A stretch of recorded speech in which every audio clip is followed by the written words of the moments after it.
ఏం చేద్దాం ఇంకోసారి తప్పట్లా. ఇప్పటికే మన ఛానల్లో బార్బెల్ గురించి 2-3 టైమ్స్ మాట్లాడాం, రోస్ట్ చేసాం, పాయింట్స్ కూడా ఎక్స్ప్లెయిన్ చేసాం. ఆ వీడియోస్ చూడకపోతే వెళ్ళి చూడండి. ఈ రోజు ఇల్లిటరేట్ గురించి ఎందుకు మాట్లాడాల్సి వస్తుందంటే, ఆయన ఇల్లిటరేట్ అని కమిటీ కుర్రోల్ రివ్యూతో ఇంకోసారి ప్రూవ్ చేశాడు. కమిటీ కుర్రోల్ రివ్యూయే కాదు, గోడ్ సినిమా రివ్యూతో కూడా ప్రూవ్ అయ్యాడు అతనంత ఎర్రి పప్పని. పర్సనల్ గా కమిటీ కుర్రోల్ సినిమా గురించి నా ఒపీనియన్ చెప్పాలంటే, ఈ ఇయర్ లో తెలుగులో వచ్చిన one of my favourite movie ఇది. ఓకే, బార్బెల్ కి ఇది నచ్చలేదు, ఓకే ఇది తన ఒపీనియన్, బట్ నచ్చలేదు అని చెప్పడానికి తను చెప్పిన డమ్, ఫూలిష్ అండ్ స్టూపిడ్ రీజన్స్ ఏంటో చూద్దాం. కమిటీ కుర్రాల రివ్యూ ఎలా ఉంది అంటే నాస్టాల్జియా అంటున్నారు, నాకు మాత్రం కనబడట్లా.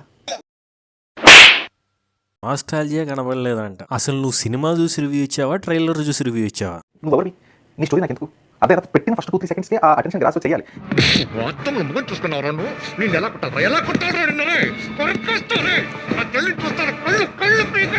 నీ స్టోరీ నాకెందుకు అటెన్షన్ గ్రాప్ చేయాలంటున్నావు? ఒక క్యారెక్టర్స్ ని డిఫైన్ చేయడానికి అసలు చైల్డ్హుడ్ చూపించడం అనేది one of the best way in screen writing. ఒక 30 years వచ్చిన గ్రూప్ ఆఫ్ ఫ్రెండ్స్ వాళ్ళ చైల్డ్హుడ్ మెమరీస్ ని గుర్తు చేసుకుంటూ ఆ నాస్టాలజిక్ ట్రిప్ లో మనల్ని కూడా తీసుకెళ్తారు. దాంతో ఆగిపోరు. ఎవ్రీ క్యారెక్టర్ ఒక యూనిక్ పర్సనాలిటీని ఎక్స్ప్లోర్ చేస్తారు. ఒక కాన్ఫ్లిక్ట్ ఇంట్రడ్యూస్ చేసే ముందు ఆ క్యారెక్టర్స్ ఏంటి, వాళ్ళు ఏ జర్నీ ఏంటి, వాళ్ళు ఎక్కడి నుంచి ఎక్కడికి వచ్చారు, కాన్ఫ్లిక్ట్ వచ్చినప్పుడు you can feel the drama. నీకు ఆ కాన్ఫ్లిక్ట్ కూడా నచ్చలేదని చెప్పావు. పిల్ల బచ్చా గొడవలంట. అసలైన పిల్ల బచ్చాగాడు నువ్వు. సినిమాలు చూడటం రాదు. మేం ఫేమస్ సినిమాలో మాత్రం దీనికన్నా బోరింగ్ గా స్టార్ట్ అవుతుంది.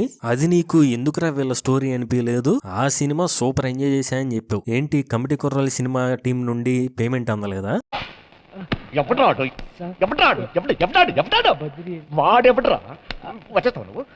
దగ్గర పనిచేస్తున్నావు? గాయ్స్, ఈ సినిమాలో interval sequence and pre interval sequence ఈ ఇయర్ లో నాకు సినిమాటిక్ హై ఇచ్చిన మూమెంట్స్ లో ఈ సీన్స్ ఖచ్చితంగా ఉంటాయి. ఒక పక్క జాతర, ఒక పక్క ఫ్రెండ్స్ మధ్య గొడవ జరుగుతున్నప్పుడు నైట్ సీక్వెన్స్ అమేజింగ్ గా పిక్చరైజ్ చేశారు. పొలాల్లో, తోటల్లో, అడవుల మధ్య ఒక పక్క క్రాకర్స్ పెళ్తున్న ఒక లైటింగ్ లో క్యారెక్టర్స్ పరిగెడుతూ తీసిన వైడ్ షాట్స్ మాత్రం జస్ట్ అమేజింగ్. అంతే. ఆ మ్యూజిక్ అండి, జనాల మధ్య ఉండే ఆ కేయాస్, ఏమన్నా సీన్ రా బాబు అనిపించింది. అండ్ ఇంటర్వెల్ వచ్చే మూమెంట్ జస్ట్ సూపర్. అంతే. అప్పటి వరకు ఉన్న క్యారెక్టర్స్ మూమెంటమ్ ని, క్యారెక్టర్స్ పర్సనాలిటీని చేంజ్ చేసే మూమెంట్ అది.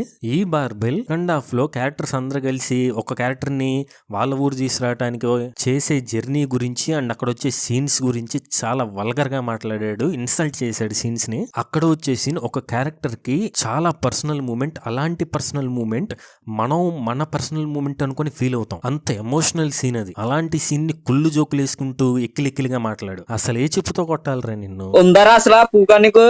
ఈ బార్బెల్ కి సెకండ్ హాఫ్ షేర్ ఆటో ఎక్కని జనాల్లాగా అక్కడే ఉంటదని చెప్పాడు. అరే అట్లీస్ట్ ఆ షేర్ ఆటో నడిపే డ్రైవర్ కు ఉండే common sense and IQ and సినిమాల మీద ఉండే నాలెడ్జ్ ఉండదు నీకు.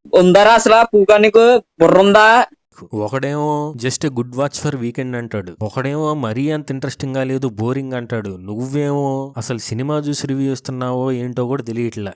రిపుకులంతా ఒక్క ఈ చోటే చేరారేలా. ఓకే గైస్, కమిటీ కుర్రలు సినిమా మాత్రం మిస్ అవద్దు. ఓటీటీలో ఈటీవీ విన్ లో ఉంది. తెలుగు నుండి ఇయర్ లో వచ్చిన one of the best movie, a very well made movie. So don't miss it and don't forget to subscribe our channel.